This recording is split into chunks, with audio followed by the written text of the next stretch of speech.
Hi everyone. So in previous videos we covered Airtable foundational series where we talked about hierarchy in Airtable, workspaces, bases. Now we also talked about the various sharing links that Airtable avails you within their ecosystem. Today we're going to talk about how to actually invite people to Airtable. So you've built your base, but you need to invite people. Now you know that you can invite people via links, but are you aware that there is also another way that you can invite people to your Airtable account or your Airtable workspaces or bases? Now, this option is via email. So the two ways you can invite people into your Airtable workspaces or bases is either through links or via your email. So we're going to look into these two various ways of inviting people into Airtable. Let's get right into it. So the first thing we're going to clear off the table is you can invite people specifically to your workspaces or your bases.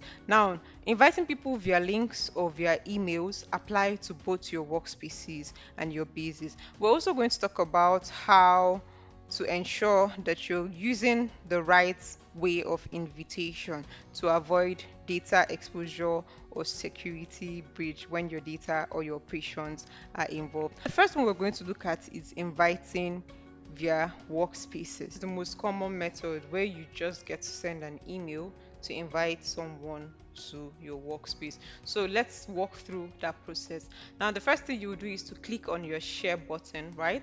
Now, you see where it inscribes the inscription that says invite by email. And this is where you type in the email of the person you intend to invite. So let's say I intend to invite myself to my workspace. I would key in my email here, and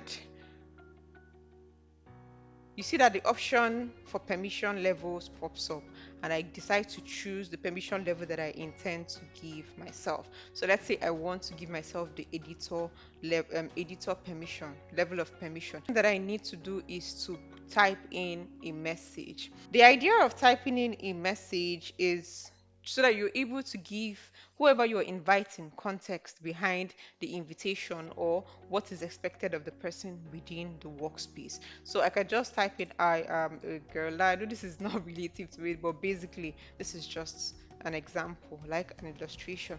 Now, once that is done and I've given context and typed in my message, next thing I'm going to do is to toggle on the notify people.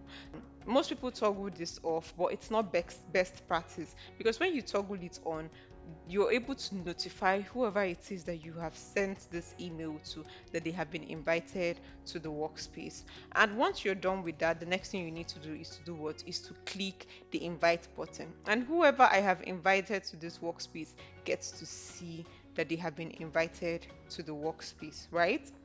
Or inviting people via email on the workspace level. One of the beautiful things about this is that this method gives you full control, right? You're able to give a certain level of permission, but aside that, you're also able to keep track of people that you have invited, people who have received or accepted the invitation. Things about this method is the fact that it gives you full control. The idea of full control is that you get to decide who gets invited. You also get to decide what permissions they have, and you can also keep track of if they have accepted the invite or didn't. Now, this is one of the advantages of using the email invite.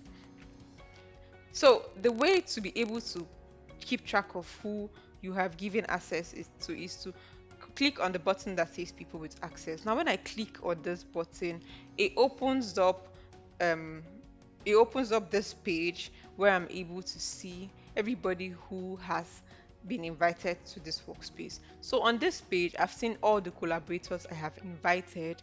I've seen the permission levels that have been granted. I've seen who invited them, and I can see the dates when they were invited. Now, and if I want to keep track of pending invites, all I need to click on is to click on the pending invite button, and I'm able to see if there are any pending invites. Now, you can only do this with the email invite.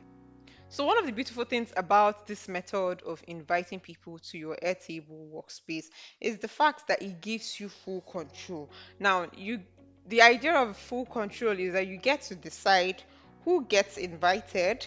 You also get to decide what permissions they have, and you can also keep track of if they have accepted the invite or they have not. Now, that brings us to the second way of inviting people to your workspace, which is through the link, right? Now, that is a very simple and straightforward method of inviting people. Now, you can create a link, and when you create the link, you are able to give them permission levels, either editor or commenter, and you're also given the opportunity to allow any email address, or you're also allowed to send these emails, or rather send this invite link, and then only people within a certain email domain are able to accept it. Now, this is if you toggle on the second option. Now, once you're done with this, you just create the invite link. Now, when you create the invite link, you're able to copy it, and then you're able to send it out. Now, the invite link gives you an option to create multiple links with different permission levels. So now you can see that the first link, anybody that I give you to is able to get into my Airtable workspace with a creator level of permission level rather. And then the second link, I am able to, when I share it, whoever it is that has access using this link is able to come into my workspace as an editor, right? Now, I can also decide to edit these links. Now, I can decide to change the permission. So initially I gave creator permission. Maybe I don't want anybody who has access to this link to have the creator permission anymore.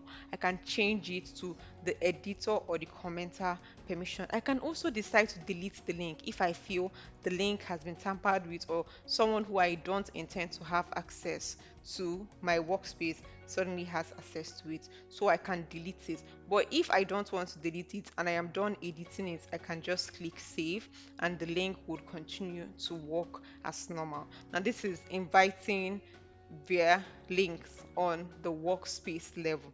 Now, one of the advantages that the invite link has over the email link on the workspace level or on any level is the fact that you don't need to start typing in emails, or you also don't need to start typing in messages. You just generate the link and you can share it across board to whoever you want to share it with. But you're not able to track who has access, and you're also not able to see who has accepted the permission levels or not. Next level we're going to look at is on the base level. Now, on the base level, the method of sharing via emails or via invite links also applies, right? So now, if I intend to invite someone to a particular base within my workspace, I would go into that particular base where I intend to invite them, and I would click on the share link. Now, it pops up just the same way it does on the workspace level. Now, it gives me the option to invite by email, and the same process works over here. I just need to type in and the person's email and then key in any message that I intend to send to the person. Like I said, it's necessary that you key in the message for context so that the person understands why they were invited and what is expected of them. And then I choose the permission level I intend to give, notify them, and then I get to invite them to my base. Now, this is inviting them via emails. Now, the next one is to invite them via links. So all I need to do is to click on create a new invite link, decide the level of permission I intend to give, and the same process of allowing any email address or only allowing emails from a certain email domain also applies at the base level. And then I create the invite link, and when I create the invite link, anybody who I share this link with is also able to have access to my base. And I can also decide to edit it and change the permission levels. I'm also able to delete the link if I feel it has been tampered with. And if I don't intend to delete it and I just needed to change something, once I'm done editing, I would click on save, and it saves, and I can go ahead to share my link with whoever it is that I intend to share it with. So now this is how you get to invite people to Airtable, either at the workspace level or at the base level. What are the key differences between inviting people via email or via links? Now, for email invitations, you're able to control who you invite. You're also able to, you also need to enter the email address, right? Now you're also able to keep track of whether the person who you have invited has accepted the invitation, and you're also able to keep track of whoever it is that the invites or their invites are still pending. Inviting by email or inviting via email also gives you the opportunity to it also gives you the opportunity to send a message for context, so that way you're able to tell the person what the invitation is for, their role within the workspace or the base that they have been invited to. So at least this gives them some sort of soft landing before they get to join your workspace or your base. Now this is more professional and it's more direct. Use cases for email invitation. So this is good when you're inviting team members who have specific roles within your organization. You intend to invite specific people for specific reasons within your base. You're also able to invite your clients or your collaborators depending on the level of access that you intend to give them. Now this is for inviting people via email to your workspace. But what if you intend to use the links?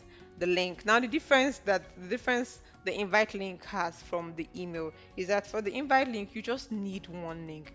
It's very easy. It's a very straightforward process. Generate the link, share it with whoever you want to share it with.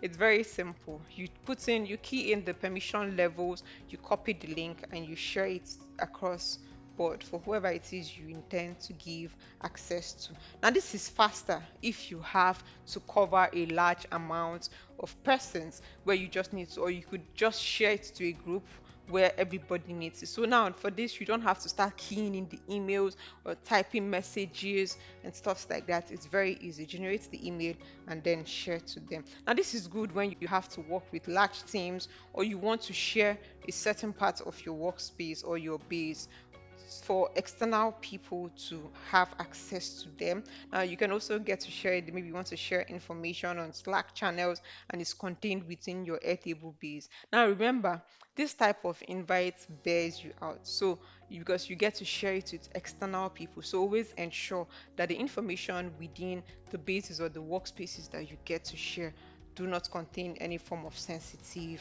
data, right?